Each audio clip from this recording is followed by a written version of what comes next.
보통 투자의 신이라고 하면 복잡한 모니터 화면 여러 개 막 띄워놓고 그렇죠. 쉴 새 없이 차트 보면서 분석하는 모습이죠. 네, 남들은 모르는 비밀 정보 캐낼 것 같잖아요.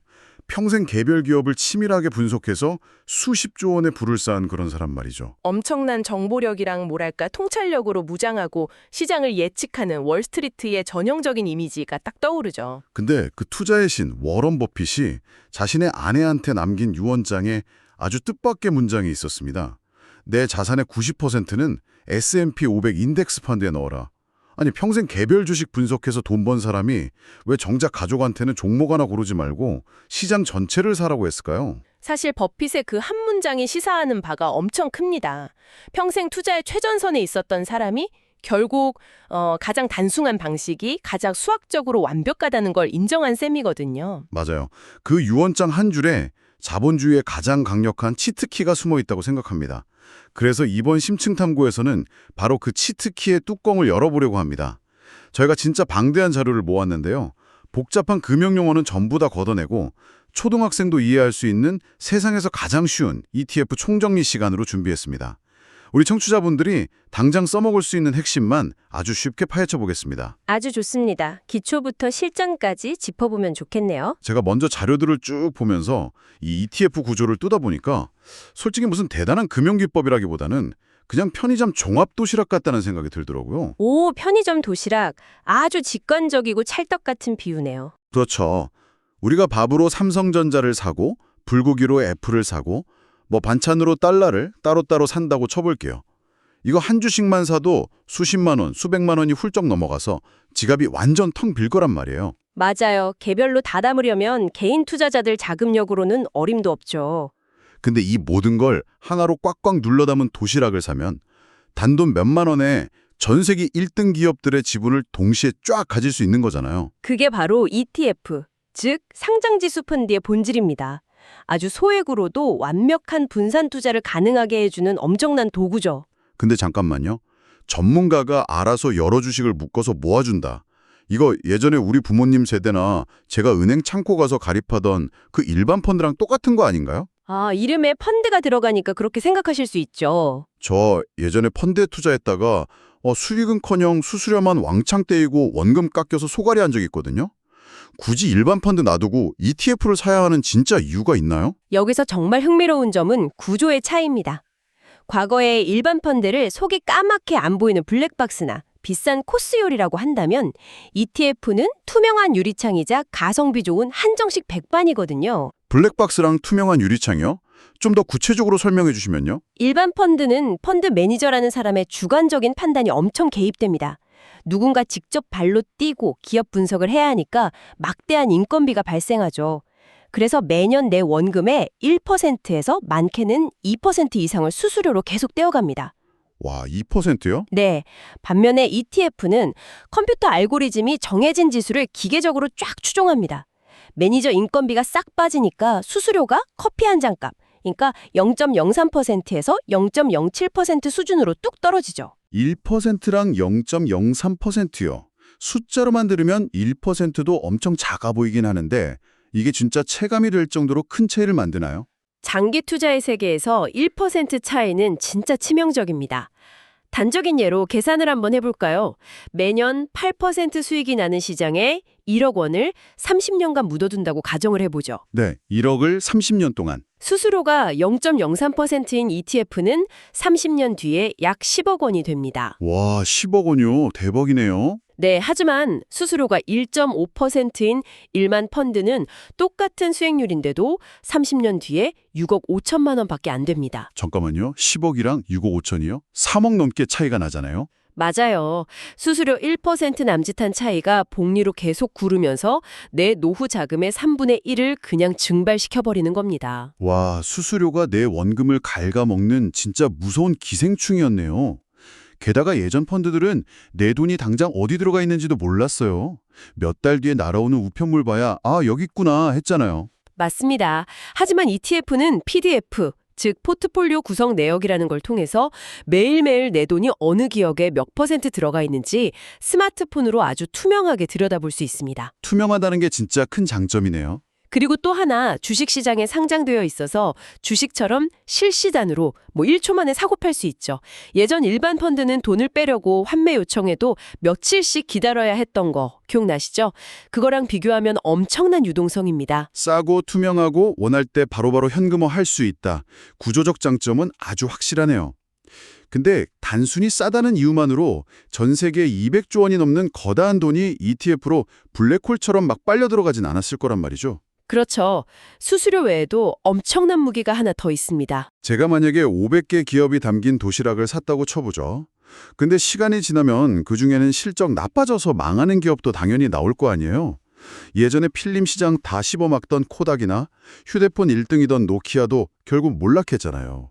네, 개별 주식 투자자였다면 원금을 통째로 날렸을 끔찍한 상황이죠. 그러니까요.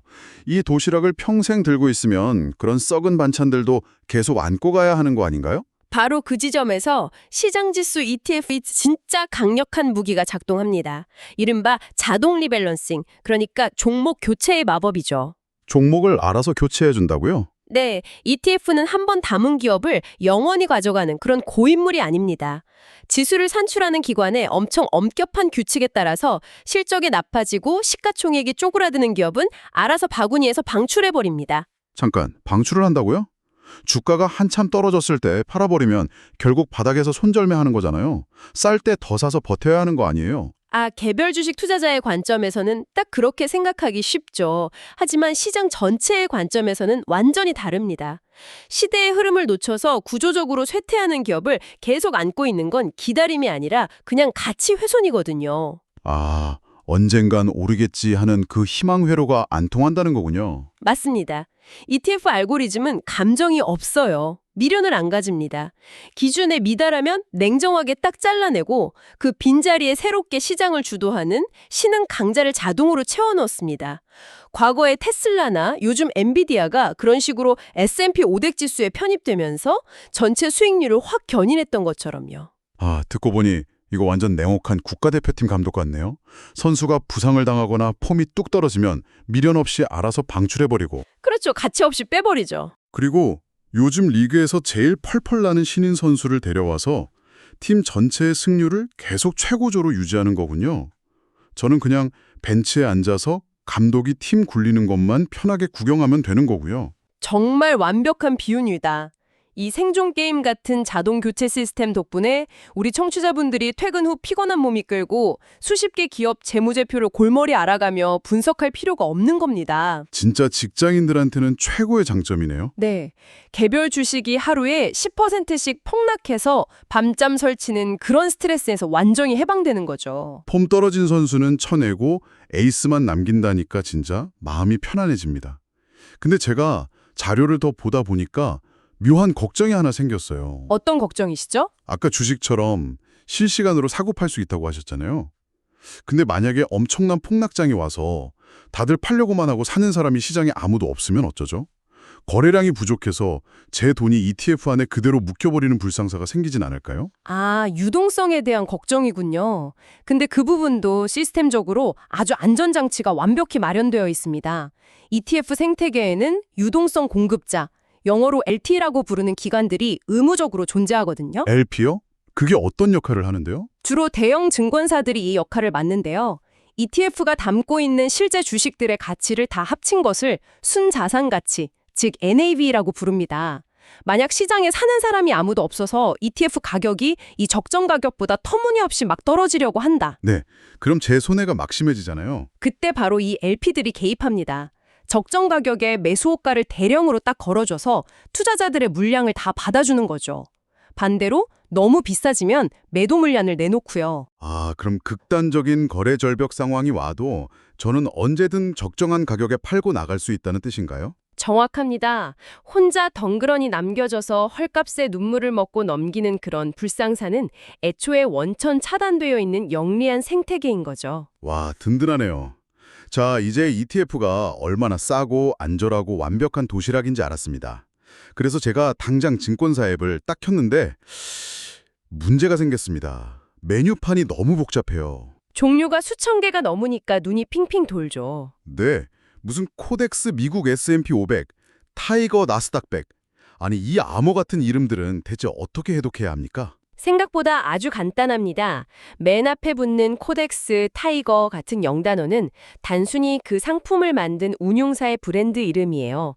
삼성자산운용이 만들면 코덱스, 미래에셋이 만들면 타이거 이런 식이죠. 아, 그러면 그냥 농심 신라면이냐, 오뚜기 진라면이냐 같은 거네요. 제조사 마크라는 거군요. 맞아요. 정말 핵심은 그 뒤에 붙는 S&P 500, 나스닥 100 같은 알맹이 지수입니다. 내용물이 S&P 500으로 똑같다면 어떤 브랜드 도시락을 고르던 수익률 움직임은 거의 99% 똑같습니다. 그럼 브랜드는 크게 상관이 없는 거네요. 그렇죠. 그래서 초보자군들이라면 내용물이 같을 경우 사람들이 많이 사서 순자산 규모가 크고 수수료, 즉 보수율이 제일 저렴한 걸 고르시면 그게 최선의 선택입니다. 아하, 꿀팁이네요. 근데 메뉴판을 계속 보다 보면 자꾸 눈길이 딴 데로 갑니다.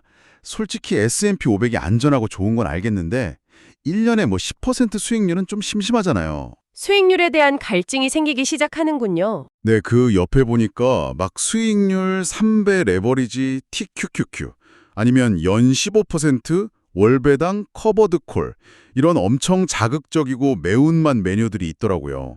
이왕 하는 거 화끈하게 이런 걸로 가면 안 되나요?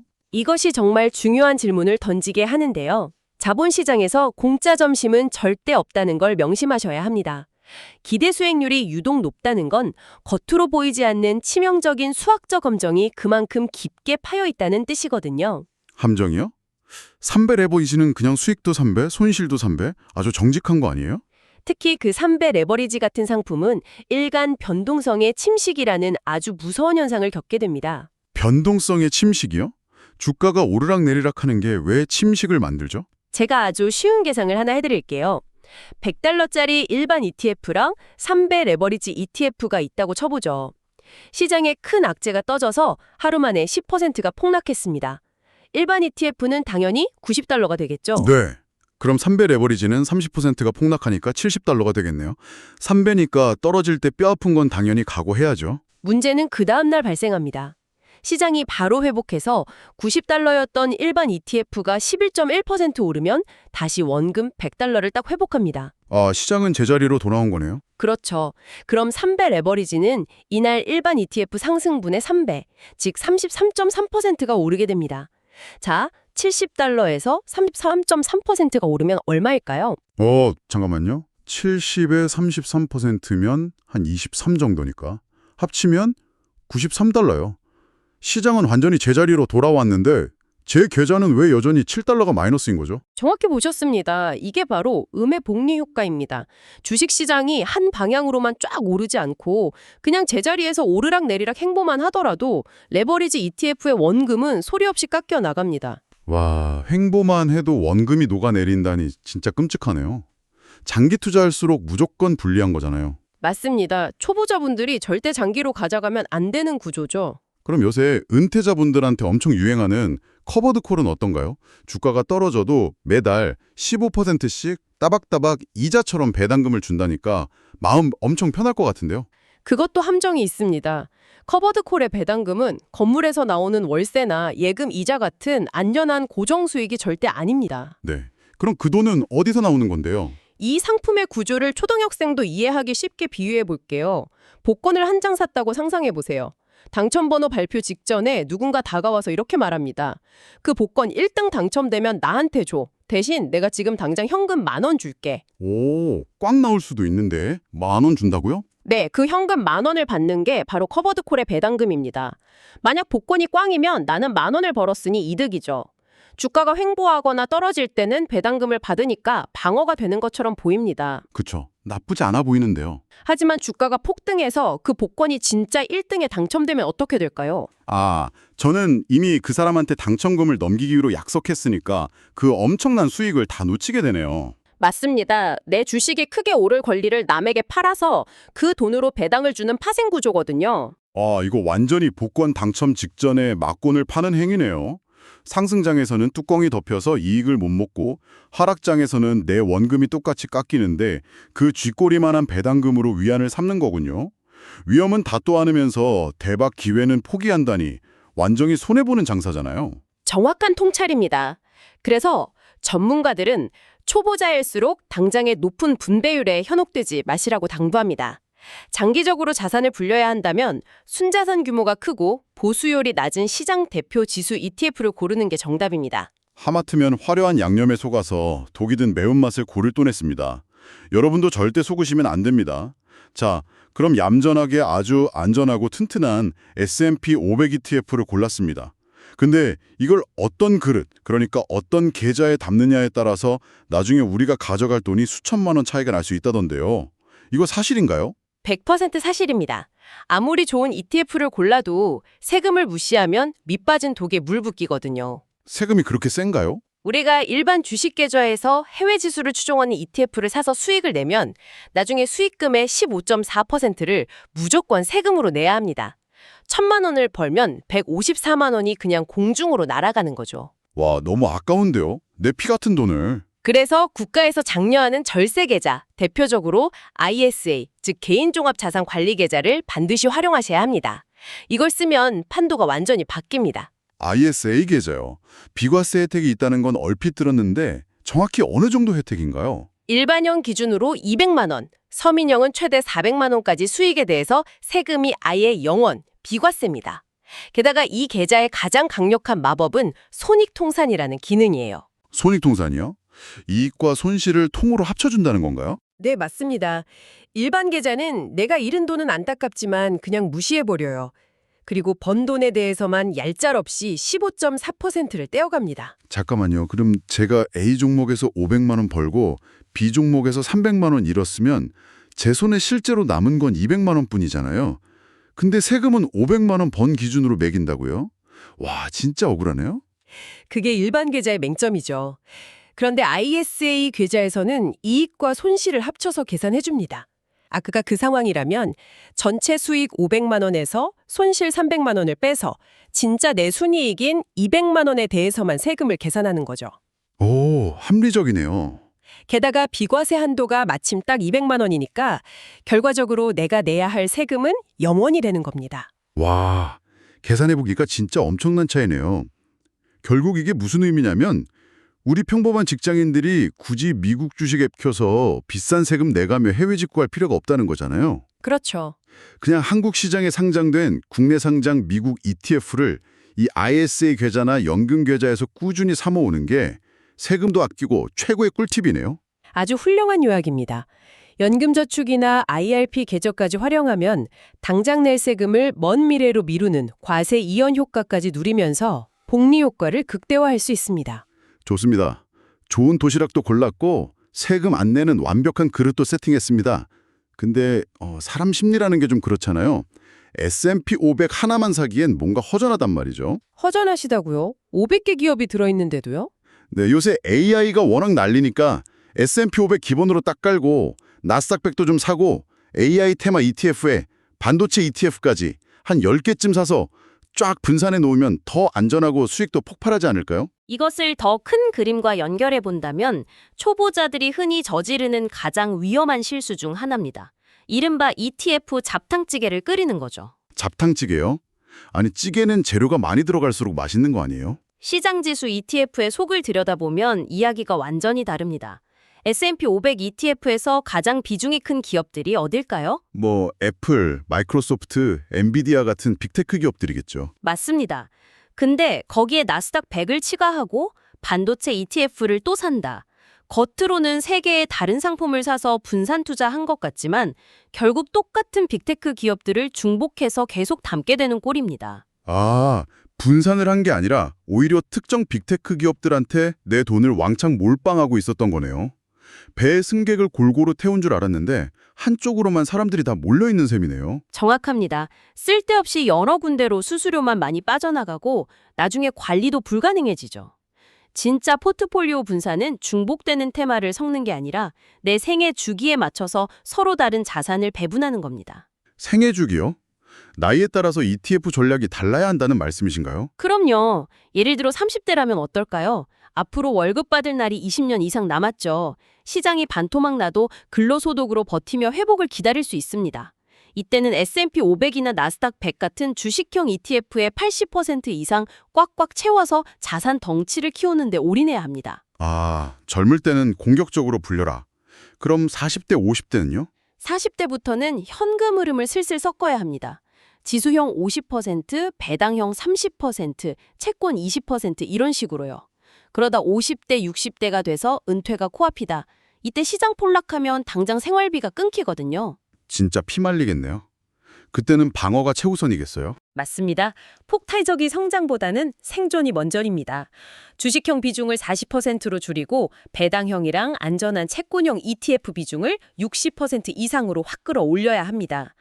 주가가 떨어져도 매달 따박따박 생활비가 나오는 튼튼한 방어막을 구축하고 1년에 한 번씩 리밸런싱을 해주는 거죠. 와, 오늘 진짜 방대한 자료를 바탕으로 ETF의 정체부터 시작해서 계좌 세팅법, 그리고 나이별 실전 전략까지 완벽하게 파헤쳐봤습니다.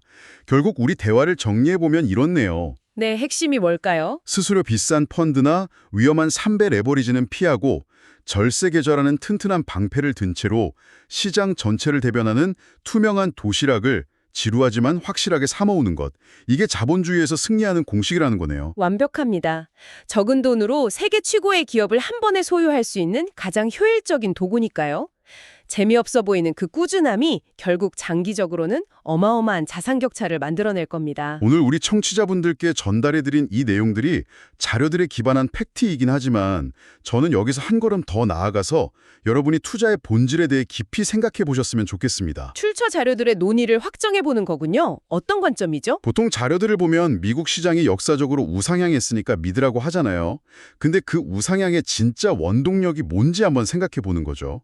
우리가 시장 지수 ETF를 산다는 게 단순히 주식앱에서 숫자 오르는 거에 돈을 거는 게 아니거든요. 그렇죠. 단순한 베팅이 아니죠. 그 500개 기업 안에는 구글 연구실에서 밤을 새우는 천재 엔지니어들의 엄청난 노동력, 암을 정복하려고 평생을 바치는 의학자들의 헌신, 그리고 내일은 오늘보다 더 나을 것이라는 인류의 끊임없는 발전과 혁신, 그 자체가 담겨 있습니다. 우리는 바로 거기에 내 자산을 태우는 겁니다. 아, 단순히 주식을 사는 게 아니라 인류의 미래와 진보의 동업자가 된다는 뜻이군요. 정말 멋진 시각입니다. 우리 청취자 여러분, 당신은 지금 인류의 위대한 미래에 투자할 준비가 되셨나요? 평생 개별 기업을 분석했던 워런 버핏이 왜 아내에게 90%는 S&P 500에 넣으라고 했는지 이제 그 이유가 명확해지셨을 겁니다. 인류의 발전을 믿고 그 여정에 함께 탑승해 보시길 바랍니다. 오늘 저희가 준비한 심층 탐구는 여기까지입니다. 여러분의 투자 여정에 든든한 나침반이 되었길 바랍니다.